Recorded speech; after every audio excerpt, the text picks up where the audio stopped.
हमने पिछले लेक्चर्स में कुछ टिप्स के ऊपर बात की, कुछ ट्रिक्स के ऊपर बात की, कुछ इसमें भी हम ऐसा ही कुछ करने लगे हैं, लेकिन थोड़ा-सा हम आपको एक टेम्पलेट बेस्ड चीज़ों पे भी काम करना सिखाएँगे।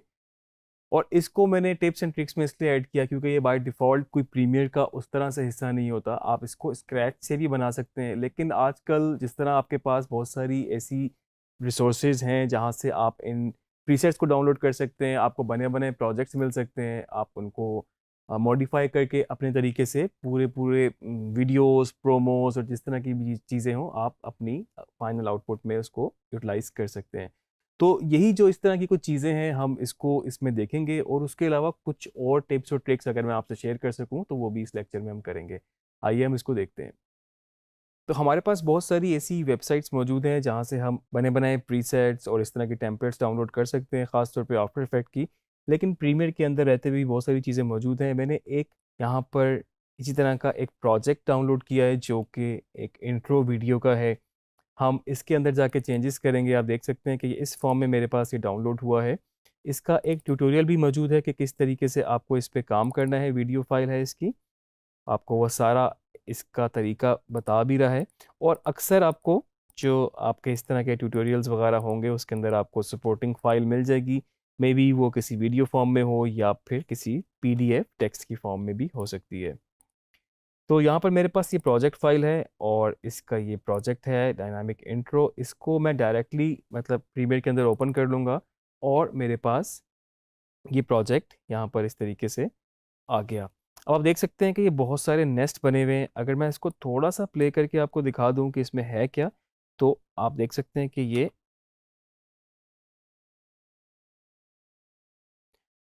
पूरी टाइपोग्राफी हुई हुई है। आप इसको अपनी वीडियोज़ में यूज़ कर सकते हैं। आप एक पूरा इंट्रो बना सकते हैं और इसमें आपके पास ये ऑप्शन मौजूद है कि इसी एनिमेशन, इसी डिज़ाइन, इसी कलर थीम के अंदर रहते हुए हम अपने टेक्स्ट को चेंज कर सकते हैं। आपके पास बाकी और जगहों से आप और भी चीज़ें डाउनलोड कर सकते हैं, जिसमें वीडियो बेस्ड, जिसमें और इफ़ेक्ट्स, ट्रांज़िशन ऐड हो सकते हैं।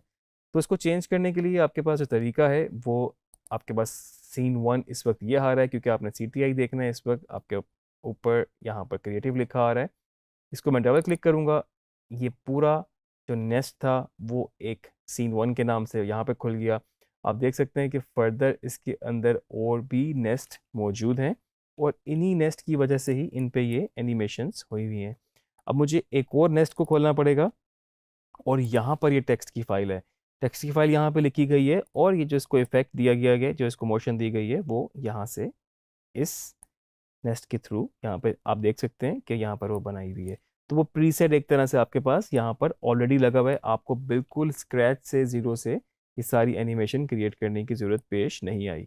तो इस टेक्स्ट में अगर हम जाके इसको सिलेक्ट करेंगे और मैं यहाँ पर चेंज करना चाहूँ तो टीजी स्किल्स में चलें ऐड करता हूँ।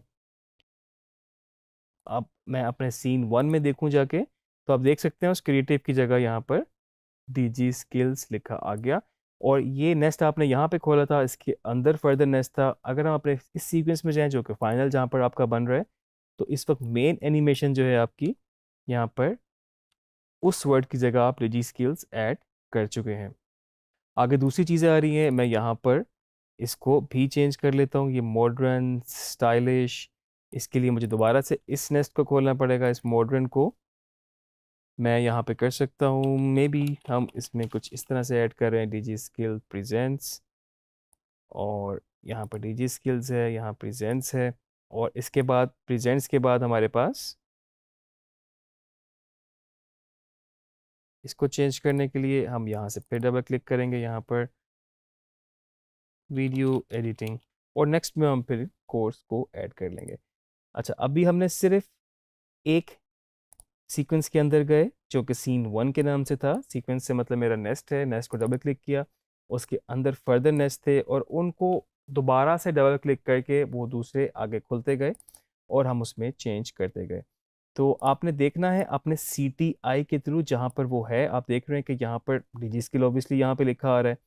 अगर आपने ये प्रेजेंट्स की एनिमेशन है और ये वीडियो एडिटिंग है, इससे पहले कुछ और था, तो आपने इस पे डबल क्लिक किया और फिर आपको ये फ़ाइल ईज़िली यहाँ से मिल गई। क्योंकि आप देखें कॉम्प्लिकेटेड हो सकता था आपके लिए कि इतनी सारी फाइल्स हैं और किसके अंदर क्या है। तो ये CTI आपका जो है वो बेसिकली आपको हेल्प आउट करता है इसमें। और सेकेंडली, जिस तरह जहाँ पर दो चीज़ें ओवरलैप हो रही हैं वहाँ पर आपके लिए थोड़ी सी कन्फ्यूजन और हो सकती है। अगर कहीं पर कोई दो टेक्स्ट जिस तरह इसके ऊपर ही ओवरलैप हो रहा है, कौन से सीक्वेंस के अंदर क्या है, तो यहाँ पर मेरा डिसेबल एनेबल काम आता है। मैं इस पूरे क्लिप को ऑफ कर सकता हूँ, जिसकी मैंने शॉर्ट की भी बनाई हुई है, इसलिए मैंने बनाई है, मुझे बहुत ज़्यादा यूज़ करना होता है। अब आपने इस लेयर को ऑफ किया तो आपको जो जो चीज़ें बंद हो गई यहाँ से आपको डिस्प्ले में नहीं आ रही। आपको पता लग गया कि उसके अंदर क्या था, और ये जो ऑसम लिखा है ये इसके अंदर है।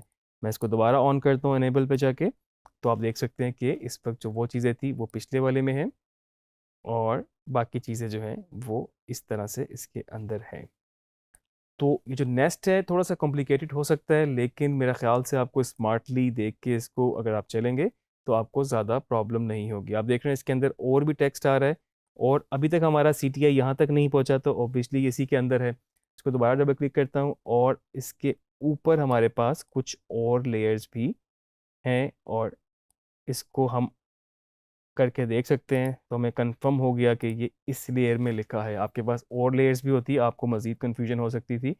तो ये जो रिदमिक लिखा हुआ है इस वक्त, इसको मैं डबल क्लिक करूंगा, और यहाँ से भी लास्ट हमने लिखा था वीडियो एडिटिंग में भी हम इसको कर लेते हैं कोर्स। और अब हमारा फाइनल सीक्वेंस पे हम देखते हैं कि इस वक्त हमारे पास ये सारा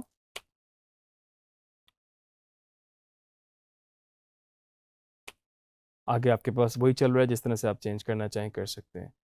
तो आप देख सकते हैं कि ये चीज़ अगर आप स्क्रैच से बनाते तो आपको बहुत ज़्यादा टाइम लगता, आपको एस्थेटिकली भी स्ट्रांग होना पड़ता, कलर कम्बिनेशन के हवाले से, डिज़ाइन के हवाले से, क्या कलर स्कीम रखनी थी आपको, कौन सा फॉन्ट डिसाइड करना था, तो ये बहुत ज़्यादा मुश्किल हो सकता है। और ज़रूरी नहीं है कि आपको वो सारी एस्थेटिकली वो सेंसेस हो उस तरह से और आप उसको बेहतर कर सकें। तो आपने जस्ट एक बनी बनाई चीज़ पे, जो कि बड़ी प्रेजेंटेबल बड़ी खूबसूरत चीज़ थी, तो उसको आपने चेंज कर दिया, और आप इसको फर्दर आगे मज़ीद चेंज करके अपने मतलब का बना सकते हैं। और इसके बाद मैं आपको एक टिप और बता दूं कि इसमें से आप देख लें कोई भी चीज़ ऐसी है जो आपको अच्छी लगी, मतलब कोई टेक्स्ट की मोशन है, कोई एनिमेशन है, या फिर आप कह लें कि कोई ग्रेड था, कोई इफेक्ट था, आप अपने दूसरे प्रोजेक्ट में भी उसको यूज़ कर सकते हैं। जिस तरह कि हमने पहले लेक्चर्स में बात की थी, एक लेक्चर में हमने कॉपी पेस्ट एट्रीब्यूट्स के ऊपर बात की थी, कुछ हमने इफेक्ट्स के ऊपर बात की थी, किस तरह से एक इफेक्ट आप दूसरे के ऊपर भी लगा सकते हैं।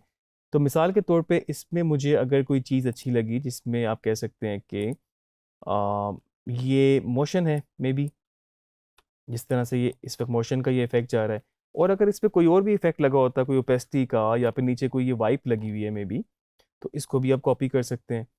अगर मैं सिर्फ मोशन की ही बात करूं तो यहाँ से जस्ट मैं मोशन पे राइट क्लिक करूंगा, और उसको मैंने यहाँ से कॉपी किया, और आप देख सकते हैं कि मेरे पास मल्टीपल प्रोजेक्ट्स खुले हुए हैं, और इस प्रोजेक्ट के अंदर मेरे पास ये इसकी टाइमलाइन भी खुली हुई है। तो इसके ऊपर मैं अगर चाहता हूँ वही वाली मोशन आ जाए, हालांकि आप देख सकते हैं वो टेक्स्ट के ऊपर थी और ये हम वीडियो पे अप्लाई कर रहे हैं, तो इसको यहाँ से मुझे क्लिप को सिलेक्ट करना होगा, और वो मोशन का इफेक्ट हमने कॉपी किया था, इसकी मोशन पे जाएंगे, राइट क्लिक करेंगे, और यहाँ पर इसको पेस्ट कर देंगे। तो आप देख सकते हैं की फ्रेम ऐड हो गए हैं, और जिस तरीके से उस टेक्स्ट की मूवमेंट थी, मोशन थी, तो वो सेम आपका इस क्लिप के ऊपर आपको ये नज़र आ रहा है। स्केल के साथ वो यहाँ पर ये की फ्रेम्स ऐड हो गए हैं।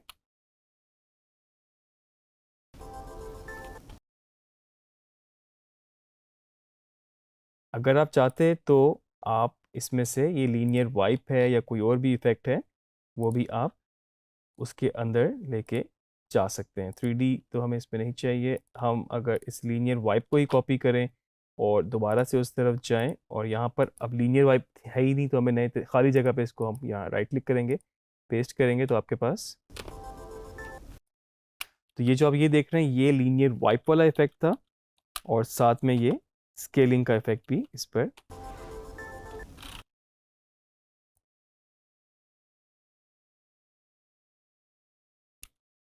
और फर्दर आप इसको चाहें तो मॉडिफाई भी कर सकते हैं, जिस तरह के अगर मुझे आगे ये वाले की फ्रेम्स नहीं चाहिए जो कि इसको आउट कर रहे हैं, उसको मैं यहाँ से डिलीट कर सकता हूँ।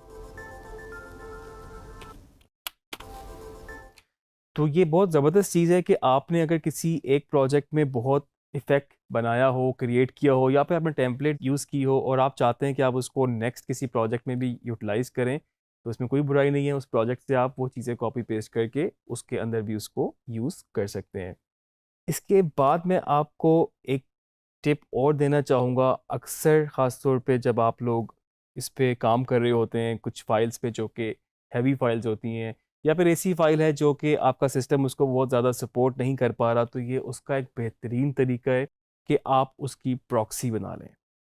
आप क्या करते हैं कि सेम फ़ाइल जो आपके पास है, उसको आप कन्वर्ट कर देते हैं, एनकोड कर देते हैं इस तरह से कि वो उसका एक थोड़ा-सा लो रेज़ोल्यूशन हो जाए और आपका फ़ाइल जो कंटेंट है वो सेम रहेगा, उसकी इन आउट, उसकी ड्यूरेशन, उसका टाइम कोड सब कुछ सेम होगा।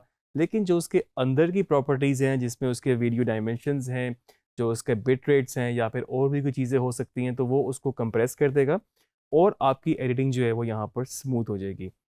उसका तरीका भी मैं आपको बताता हूँ, थोड़ा-सा आपके लिए ये हो सकता है कि ये आपको 1-2 अटेम्प्ट करने पड़ें क्योंकि ये थोड़ा-सा कॉम्प्लिकेटेड हो सकता है। तो मिसाल के तौर पे आपके पास ये फ़ाइल है या फिर ये सारी फ़ाइल्स हैं जो कि सही नहीं चल रही। अगर मैं इस पे राइट क्लिक करूँ तो यहाँ पर मेरे पास ऑप्शन है रिवील इन प्रोजेक्ट। तो जहाँ पर ये फ़ाइल है, ये इसने मुझे बता दिया यहाँ पर ये फ़ाइल पड़ी है इस प्रोजेक्ट के अंदर। मैं अगर चाहूँ तो स्पेसिफ़िक सिर्फ़ एक फ़ाइल को भी कर सकता हूँ और मैं अगर चाहूँ तो मल्टीपल फ़ाइल्स को भी प्रॉक्सी कर सकता हूँ। मैं एक काम करता हूँ यहाँ पर 3 फ़ाइल्स को पहले रख लेता हूँ, इन तीनों को हम सेपरेटली प्रॉक्सी करेंगे। तो मेरे पास ये 3 फ़ाइल यहाँ मौजूद हैं, मैंने इनको सेपरेटली वहाँ से कर लिया क्योंकि मैं इन 3 फ़ाइल को प्रॉक्सी बनाऊँगा और बाकियों को मैं इस वक़्त नहीं बना रहा। वैसे तो अगर आप चाहें तो सबको बना लें, अभी मैं आपको इन 3 की प्रॉक्सी बना के दिखाऊँगा। जैसे कि आपका डाटा एक ही बिन में एक फ़ोल्डर में ऑर्गनाइज़ होना चाहिए, तो इसलिए आपको जिस तरह मेरे पास कि एक बिन के अंदर ये सारी फ़ाइल्स मौजूद हैं, तो मैंने इन तीनों को यहाँ से सिलेक्ट किया और राइट क्लिक किया। यहाँ से प्रॉक्सी की ऑप्शन मेरे पास है और मैं क्रिएट प्रॉक्सी पे क्लिक करूँगा। तो अब ये आपसे पूछेगा कि आपको कहाँ पर ये फ़ाइल सेव करनी है और आपको किस फॉर्मेट में प्रॉक्सी बनानी है, कितना आपने इसको कंप्रेस करना है। सोर्स इनका वही रहेगा जो ये फ़ाइल एक्चुअल है। उसके बाद ये आपसे इसका फॉर्मेट पूछ रहा है, मैं इसको H264 में ही रखना चाहता हूँ और आगे फर्दर इसका प्रीसेट है जिसमें आपको ये बात पूछ रहा है कि आपको लो रेज़ोल्यूशन प्रॉक्सी चाहिए, मीडियम या फिर हाई। ऑब्वियसली उसके हिसाब से ये उसको कंप्रेस कर देगा और यहाँ से इसको मैंने फिर लो रेज़ोल्यूशन सिलेक्ट कर लिया। अब मैं इसको मुझे क्योंकि ऑब्वियसली ये नई फ़ाइल सेव करेगा, मैं चाहूँ तो इसको पाथ दे दूँ कोई और यहाँ पर बाय डिफ़ॉल्ट ऑप्शन सेव है next to original media in proxy folder.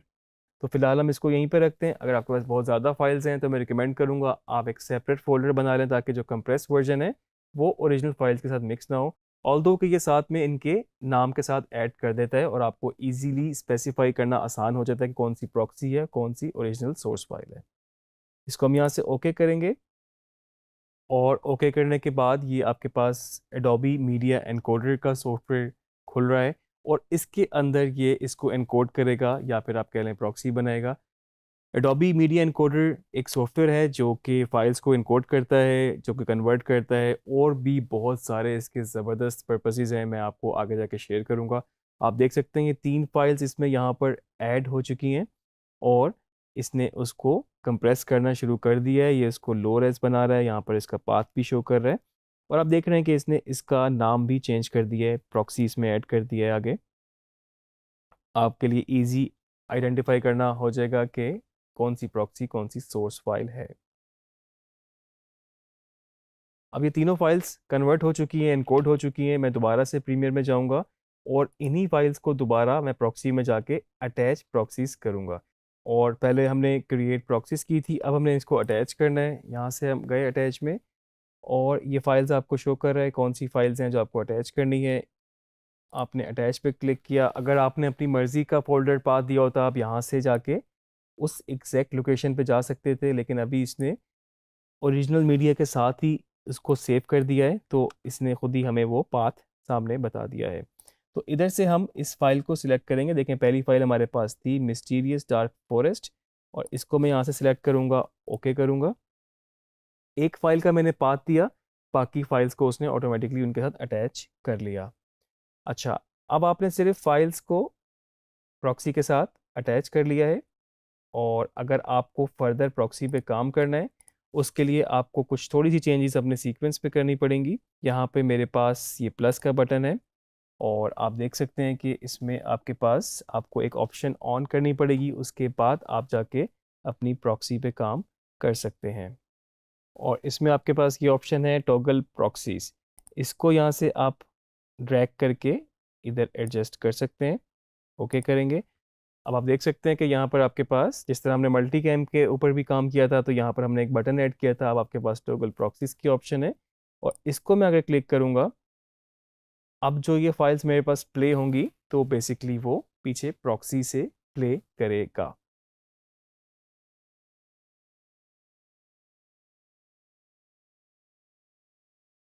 अगर आपको एक्चुअल फाइल के ऊपर दोबारा जाना होगा, एक्चुअल जो सोर्स फाइल थी आप इसको यहाँ से ऑफ कर देंगे और इस वक्त जो आपकी फाइल है वो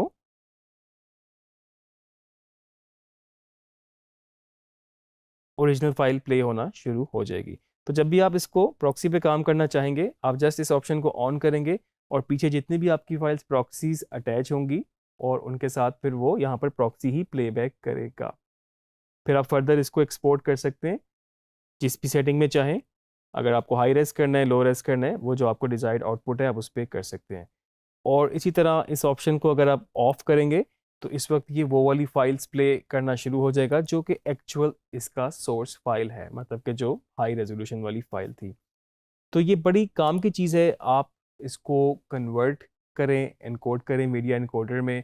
मीडिया इनकोडर ने अभी ऑटोमेटिकली इसको ऐड किया और ख़ुद ही इसको कन्वर्ट किया, आपको सिर्फ एक दफ़ा उनको जाके प्रॉक्सीज को अटैच करना पड़ा और अटैच करने के बाद आपको अपने ये राइट बटन से बेसिकली इसको सिर्फ ऑन करना पड़ा। प्रॉक्सी एडिटिंग को थोड़ा सा और एक्सप्लोर कीजिएगा, थोड़ा सा मज़ीद देखिएगा, कुछ चीज़ें अगर आपको नहीं समझ लगती मुझे उम्मीद है कि प्रैक्टिस करने से आपको काफ़ी चीज़ें कॉन्सेप्ट्स क्लियर हो जाएंगे।